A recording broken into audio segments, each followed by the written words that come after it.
ஏரியால ஒரு பையன் வந்து நான் பார்த்து இவ்வளோ சின்ன பையனா இருந்தான். அப்புறம் பார்த்தா குட்டி. கேட்டா லவ் ஃபெயிலியர் இருக்கா? பிரேக்கப்புக்கு வாரத்துக்கு ஒரு பிரேக்கப் சொல்லுவான். இவன் குடிக்கிறப்பலாம் ஒரு பிரேக்கப்கானது சொல்லிக்கிட்டு இருந்தான். இப்பதான் ஒரு 3 மாசமா ஆள் இல்ல. ரிஹாப் சென்டர்ல கொண்டு போய் போட்டுருந்தாங்க. நான் இங்கேருந்து வந்திருப்போம் போல இருக்கு. வந்து 15 நாள் ஆகுதாம்.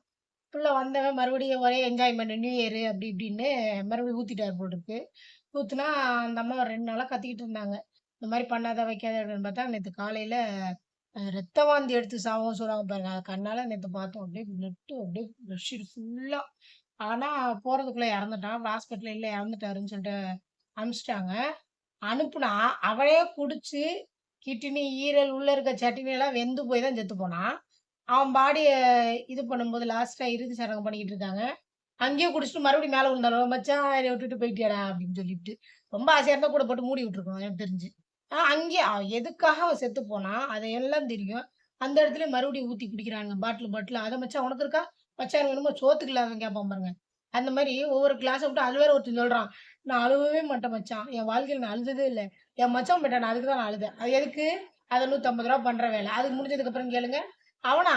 அவன் குடிச்சு செத்து போயிட்டான். இவரு என்னமோ ரொம்ப யோக்கியன் மாரி.